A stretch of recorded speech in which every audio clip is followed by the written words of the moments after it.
So far, anytime we've discussed jazz playing on String 'em Up, we've defaulted to rhythm playing, using shell voiced chords in a typical swinging forward to the bar slashing rhythm style. Now, if you're playing in a big band, a dance band, or in a small group which plays lots of swing or early and or gypsy jazz, you'll use this rhythm style a lot. However, if you're playing in a small bop-oriented group, or a group featuring a singer, you'll probably find yourself doing a lot more comping.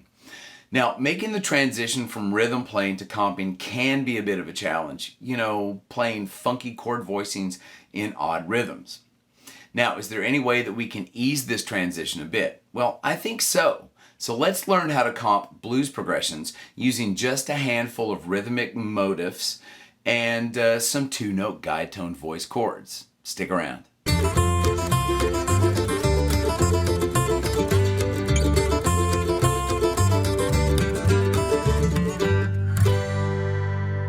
So what is comping? It's a rhythmically sparse way of complementing or accompanying an improvised solo or a vocalist. Now, I had always learned that the word comping was shorthand for complement. But in the past few years, I've noticed lots of jazz musicians making the case for, being short for the word accompany. Now, piano players do this all the time, and we should learn to do it too. Now, while comping is usually rhythmically sparse, harmonically we can be rather adventurous. However, for now, we should probably keep our chord voicings fairly sparse as well. And this is where the guide tone concept gives us a friendly platform to work from. So what precisely are guide tones? If you look back to the first shell voicing video I did, it should be episode 7, but it's not numbered. All seventh chords use the same generic formula, 1, 3, 5, 7. Guide tones are simply the third and the seventh, no matter the quality of the chord. So this means all we have to do is drop the root and the fifth from our seventh chord voicings and we have instant guide tone pairs. Sounds hard, right? Well, if we look at our shell chord voicings, we notice that they're built with only the 1, the 3, and the 7. So that means if we start with our shells, all we have to do is drop the root. So, okay, I know what some of you might be thinking. How in the heck do I navigate to different chord voicings with no root? Well, you know what? I've been there and I understand. But like everything else we ever learn how to do, remember, there is a learning curve. So I'll tell you in advance, don't let yourself get discouraged. The easiest way to learn your guide tone placement is to envision the root of a shell chord while only executing the third and the seventh of the chord. Still doesn't help? Well, let's actually take a look at some comping in action. Now, if we take a look at a blues in B flat, we see that we're set up to use only 3 chords, B flat 7, E flat 7, and F 7. So here's what it looks and sounds like using shell chords.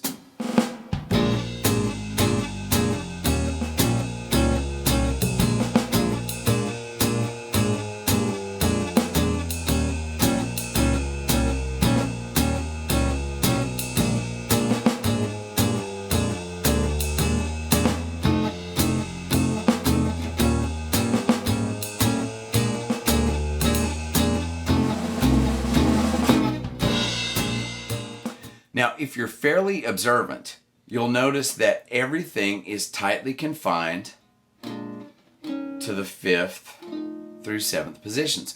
Also, you should notice that the notes on the 3rd and 4th strings barely move.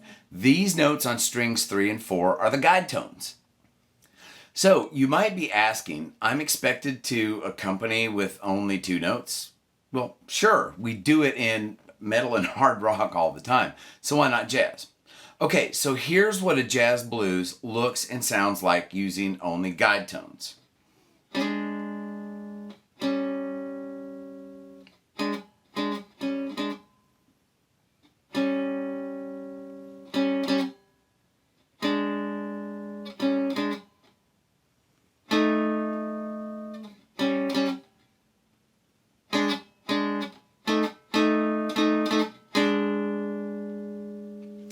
Now, I'll give everyone a second to process what you just heard and saw.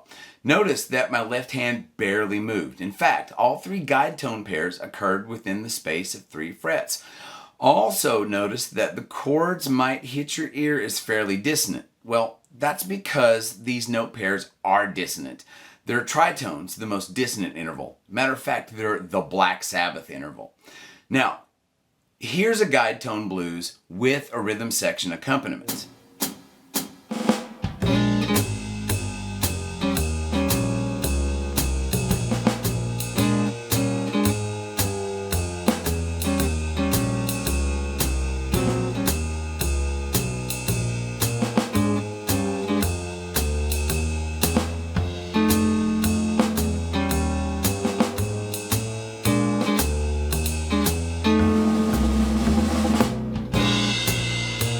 Notice that our rootless 2-note chords don't sound so weird anymore when framed by the root and the fifth and the bass line. So what about minor 7 chords? Well, it's the same procedure. Play your minor 7 shells and then just remove the roots. Now this leaves only the notes on strings 3 and 4, just like the regular 7th chords. So if we play a minor blues with B flat minor 7, E flat minor 7, and F7, it will look and sound like this.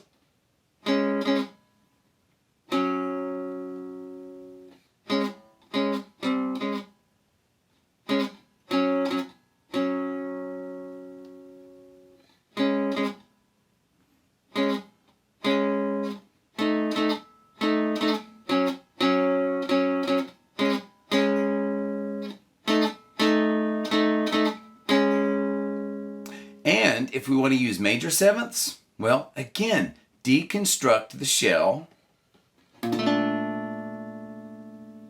and we get this pair and that pair. If we want to put them to work, play them in a major key 2-5-1. In this case, let's use C major.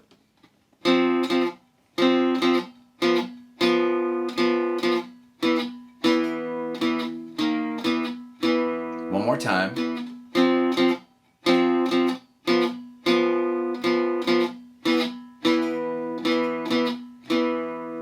And notice that the 2-5-1 puts all 3 guide tone types to work in a single chord progression. So at this point, let's assess what we've done.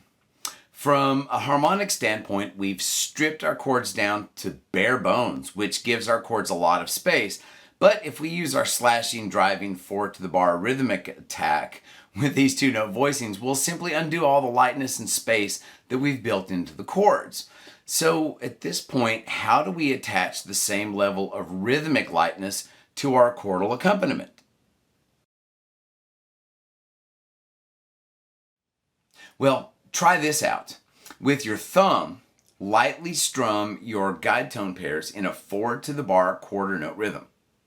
I know, I said this is the rhythm that we're trying to break away from in the first place, right? So why is it our first comping option? Well, in this case, it's not really a matter of what rhythm we're playing, but how we're playing those guide tone pairs. The flesh of your thumb will give a light, airy tone while still giving some rhythmic attack.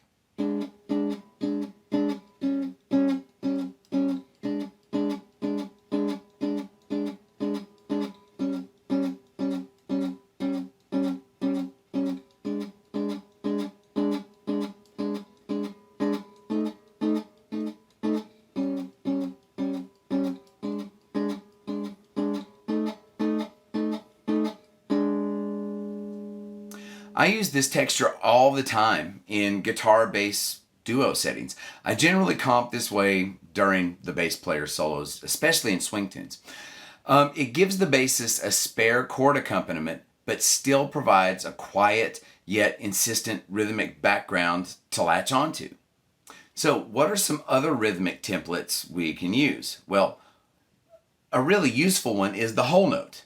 And comping this way is known as playing diamonds, because whole notes in slash notation are diamond shaped. This leaves lots of rhythmic space while flooding the entire measure with the appropriate chord.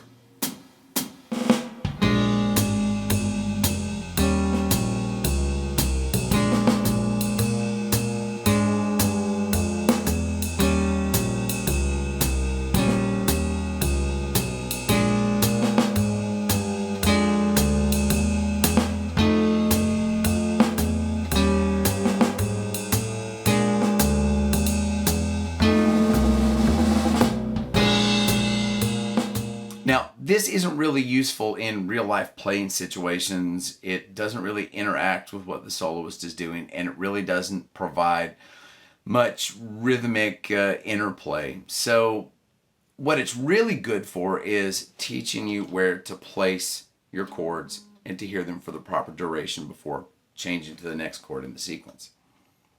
Another useful example is to do a chord stab using a pair of eighth notes followed by 3 counts of rest. Again, this leaves plenty of rhythmic space while still providing a commanding harmonic and rhythmic presence.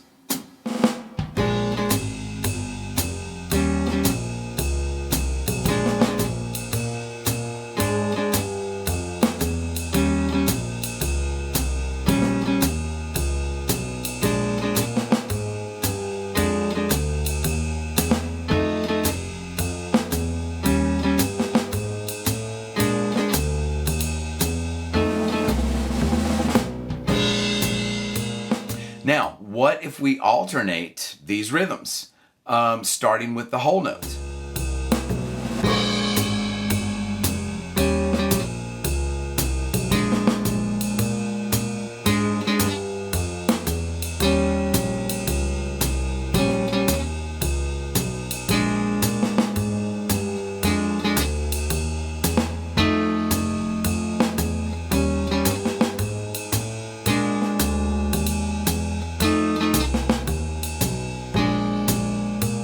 Now, let's reverse the rhythm.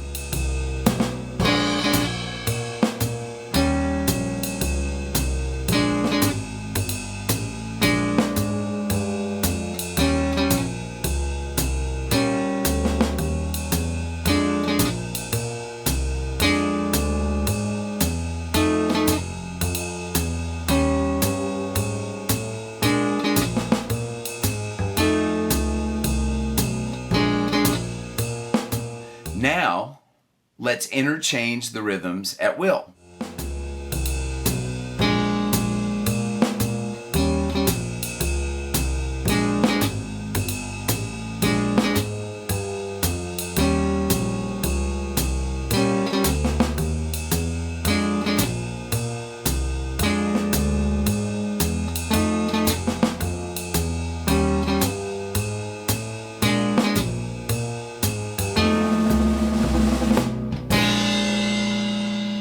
Notice the amount of variation we can provide using only 2 rhythmic ideas. Some other interesting rhythms include the Charleston rhythm.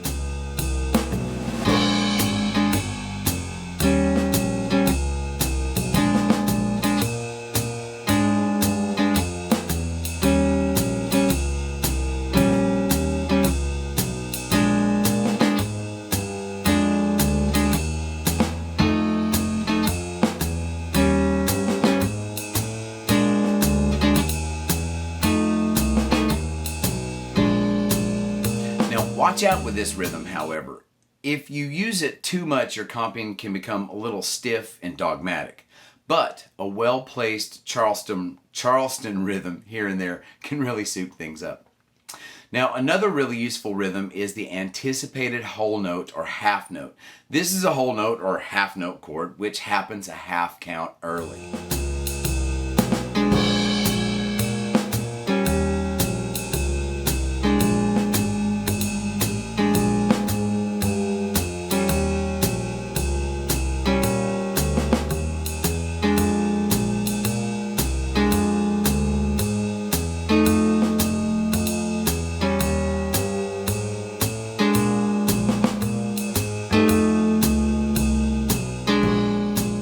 Now this rhythm stays sparse, but rhythmically it pushes against the next chord. And don't worry that the chord changes early, it's actually built into the style.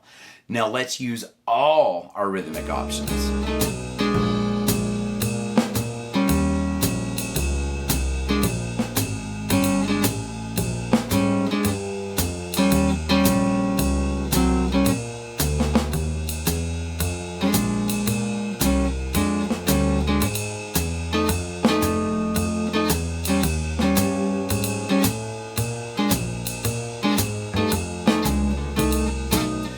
noticed that using only 4 set rhythms and a handful of guide tone voicings gives us comping options for days, but don't feel like you have to use all of those options in a single chorus or even in a single tune. You'll soon discover that you begin to favor certain combinations, and your choice of combinations will begin to lead you to develop your own comping style. Now, when your style becomes so ingrained that you find your comping is, well, boring to you, you can always add new elements to upgrade your style. Here's a few final things to keep in mind. 1.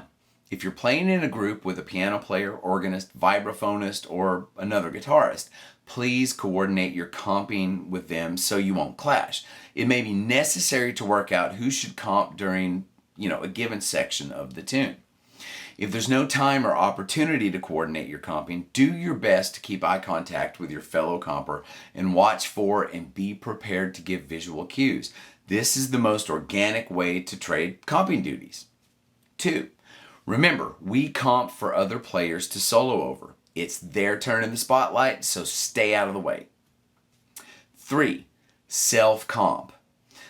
Stabbing a chord here and there between your own solos is a great way to add interest, especially if you're playing in a trio setting. Also, think of it as a great way to pace your solos. If you pop a chord in between solo phrases, it adds a little space, which lets your solo really begin to breathe.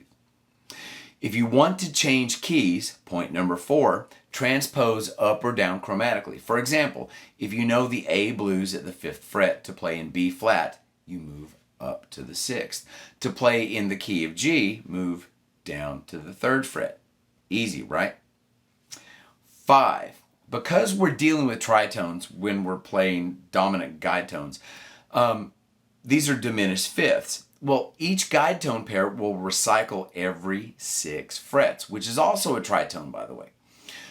So that means that our B flat 7 guide tone voice chords can be found at the 12th fret for a B flat, the E flat at the 11th fret, and the F7 at the 13th. It's like getting a 2-for-1 deal. 6. When you're not sure how or when to comp with another chordal instrument, always remember this adage: when in doubt, lay out. Feel free to work through all these ideas with Play Along video number 5, Swing Blues in B flat. Keep in mind that the Play Along videos are also good for soloing. Now, in a few weeks, I'll post a video which will use our guide tone pairs as the building blocks for full 4-voiced comping voicings, so be on the lookout for that. Remember, please like, share, and subscribe if you're enjoying the channel's content. Hit the notification bell so you'll always know when a new episode drops, and feel free to leave comments or any suggestions for topics you might like to see in some future videos. My name's Dave Holland, and thanks for watching String 'em Up. Have fun, stay safe, see you next time.